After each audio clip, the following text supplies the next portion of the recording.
성경대로 믿는 사람들 2020년 12월호 특집 기사 나의 간증 두 번째 시간입니다. 나는 어떻게 하나님의 종이 되었는가? 이송우 성경침례교회 담임 목사. 하나님께서는 모든 사람이 구원을 받고 진리의 지식에 이르기를 원하시느니라. 디모데전서 2장 4절 말씀. 신약교회는 죄인들이 거듭난 후 진리의 지식에 이를 수 있도록 노력해야 한다. 바른 성경이 없으면 성도들이 진리의 지식에 이를 수 없기에 하나님께 무용지물이 된다는 사실을 알아야 한다.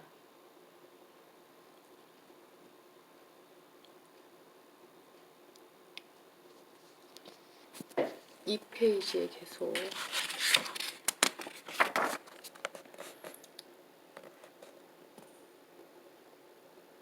하나님께서 신약교회를 세우신 목적이 무엇인가? 죄인들을 구원받게 하고 구원받은 성도들을 진리의 지식에 이르게 하는 것이다. 만일 거짓되게 사람들을 교회로 모아놓고 마귀의 교리를 통해 부자되고 병 낫고 만사 형통한다라는 거짓말로 현혹하고 있다면 그들은 부활의 소망도 갖지 못하고 예수 그리스도의 재림에 참여하지도 못하게 될 뿐만 아니라 지옥의 자식들이 된다. 구원받은 성도는 부활과 휴거와 재림의 소망이 있지만 구원받지 못한 교인들은 마귀의 자녀들이기에 영원한 지옥의 형벌을 면치 못하게 되는 것이다.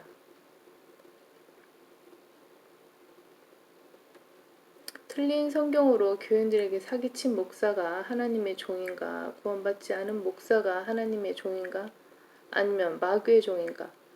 마귀의 종들의 신은 예수 그리스도가 아니라 돈이다. 돈을 사랑하는 것이 모든 악의 뿌리니 이것을 욕심내는 어떤 사람들이 믿음에서 떠나 방황하다가 많은 슬픔으로 자신들을 찔렀도다. 디모데전서 6장 10절. 돈과 무관하게 구령의 열정을 가지고 주님을 섬기는 목사가 이날에 몇 명이나 되는가?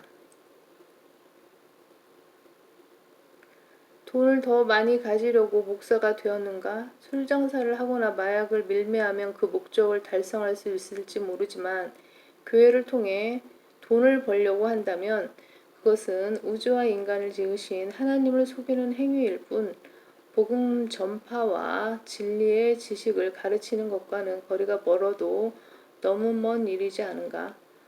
돈을 모으기 위해 교회를 하고 있다면 그가 누구든지 간에 지옥의 자식인 것임을 알아야 한다.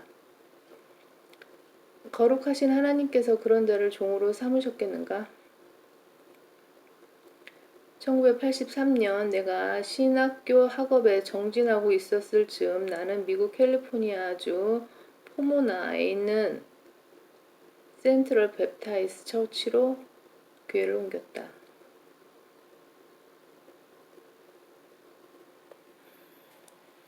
내가 다닌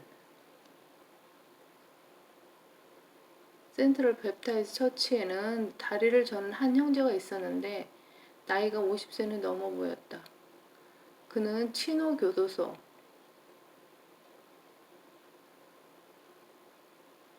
중범죄자 사동에서 낮에 성경을 가르치고 있었다.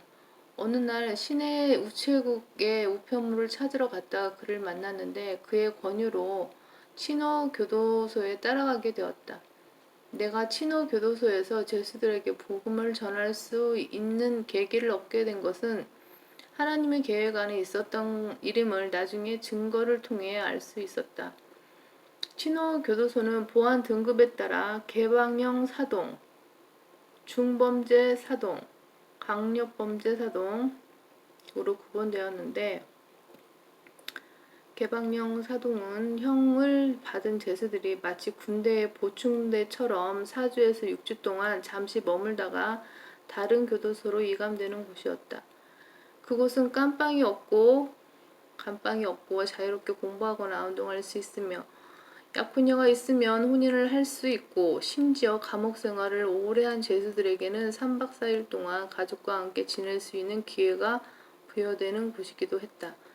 그때 나는 그 형제를 따라 치노 교도소에 견학을 갔다가 그의 권유로 채플린 교도소 담당 목사 면접을 보고 합격하여 그날로 감옥 목사가 되었고, 개방령 사동에서 매주 수요일 저녁 7시부터 9시까지 죄수들에게 복음을 전하고 성경을 가르치게 되었다. 치노 교도소에는 12명의 채플린이 있었는데 개신교 목사는 나를 포함해서 6명이었고 카톨릭 신부도 6명 있었다. 채플린은 단순한 자원봉사가 아니기에 교정본부의 주무관리자는 지원자의 이력과 인가받은 신학교의 수료 여부를 판단하여 그가 자격 있는 사람인지를 우선적으로 선별해야 했다. 죄수들의 뇌리에는 하루 종일 어떻게 하면 감옥에서 탈출할 수 있을까 하는 상념으로 가득 차 있다. 그러므로 죄수들이 성경 공부, 치노 교도소 사역 당시 사용했던 명함.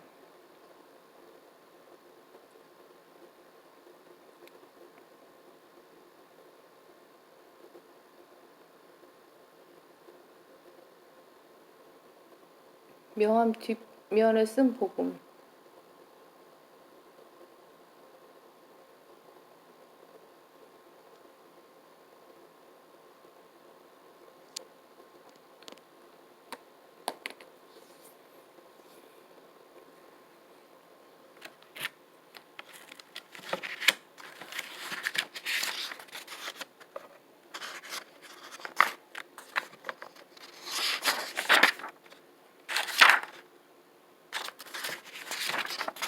성경 공부 이외에 어떤 질문을 하거나 바깥 사회에 있는 가족에게 부탁하는 일에 있어서 그들에게 동정을 베풀거나 연민을 가지고 도와주는 것을 철저히 배제해야 한다고 주무관리가 내게 일러주었다.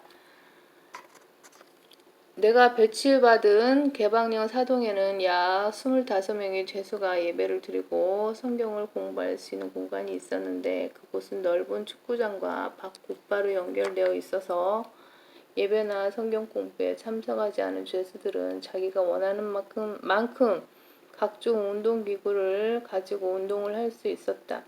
내게 할당된 시간은 매주 수요일 저녁 7시부터 9시까지였고 특별한 사유가 없으면 체육관에서의 부흥회나 개별 상담 시간이 길어졌을 때를 제외하고는 밤 9시 30분 이전에 감옥에서 나와야 했다. 미국 남부 캘리포니아는 여름철에 건조하고 상당히 더웠다. 저녁 6시가 지나서야 조금씩 남풍이 불어올 정도였다. 나의 사역지에는 커다란 선풍기 한 대가 있었는데 선풍기를 틀어놓으면 굉음이 나서 상대방이 무슨 말을 하는지 잘 들리지 않을 정도였다. 죄수들은 강의를 듣는데 방해가 된다면서 선풍기를 꺼버리기까지 했다. 사실 그 당시 나의 일상은 무척 바빴다. 사역에 대한 열정이 그만큼 강하지 않았다면 감옥에서 죄수들을 상대로 매주 수요일 저녁에 시간을 낸다는 것은 거의 불가능한 일이었다. 하지만 하나님의 일을 하는 신학생에게 이런 기회는 흔하지 않았다. 나는 그때 대학원에서 월요일에만 오전 8시에서 오후 5시까지 강의를 들어야 했다. 신학대학원 학생들이 주로 교회를 맡은 목사들이다 보니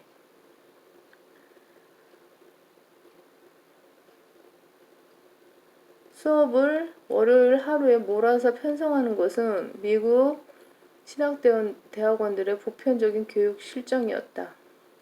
나는 우리 가족의 생계를 영위할 대책을 찾아야 했기에 학교에서 돌아오며 신문 광고를 뒤적거리면서 가능한 생계수단을 찾아다녔다. 하루는 학교에서 집으로 돌아오는 길에 교차로에서 신호를 기다리고 있었는데 어디선가 왼쪽으로 라고 말하는 한 음성이 들렸다.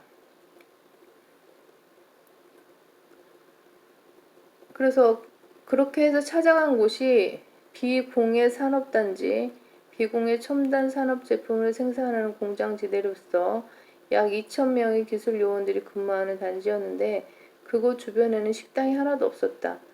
그 산업단지는 내가 살던 아파트와 신학교 사이의 중간 지점에 있었는데 집에서도 학교에서도 모두 3분 거리였다. 처음에는 그 장소에 동전만 넣으면 음료수뿐만 아니라 과일, 스프 등을 살 수 있는 무인 식료품점을 할 계획이었는데 그 다음 날 시청에 가서 알아보니 시에서는 그곳을 식당 외에는 허가할 수 없다고 알려줬다.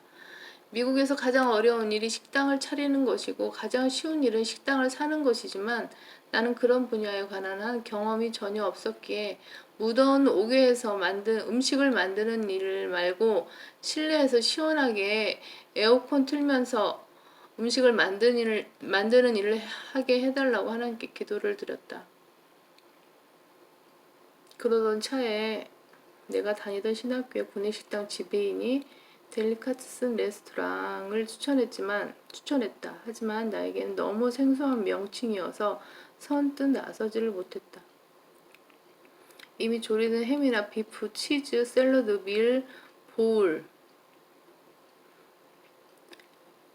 도시락 1종, 샌드위치 등을 제공하는 식당인데 40년이 지난 지금도 한국에서는 찾아볼 수 없다. 그는 내가 한국에서 온 부자 학생인 줄 알았던 모양이다. 내가 그게 뭐냐라고 물었더니 그는 나를 도심지에 있는 한 델리카테슨 레스토랑으로 데리고 갔다. 나로서는 한 번도 들어보지 못한 레스토랑인 데다가 나의 예산도 제한적이었기 때문에 그런 식당을 공장들과 창고들만 있는 산업단지에서 운영한다는 것은 불가능한 일처럼 보였다. 내가 임대한 장소의 앞쪽은 사무실이었고 뒤쪽은 창고형 건물이었는데 그런 장소가 약 14개 정도 나란히 있었다. 나는 그곳 중간에 비어있는 한 점포를 계약했다. 그리고 다음날 델리카테슨 레스토랑을 만들 생각으로 공사를 시작했다. 나에게 델리카테슨 레스토랑을 추천한 신학교 구내식당 지배인이 많은 도움을 주었다. 그는 나를 경매장에 데리고 다니면서 식당에 필요한 식탁 의자, 쟁반, 컵, 접시, 포크, 나이프 등 필요한 물품들을 아주 싼 값으로 구매하도록 도와주었다. 수중에 있는 돈이 제한적이라 식당 개업 준비를 위한 공사를 진행하는 것이 무리였지만 같은 신학교에 다니는 목수를 비롯하여 동료 학생 중에서 목수 경험이 있는 손길들이 나를 도와줬고 2명의 정식 목수도 함께 일했다.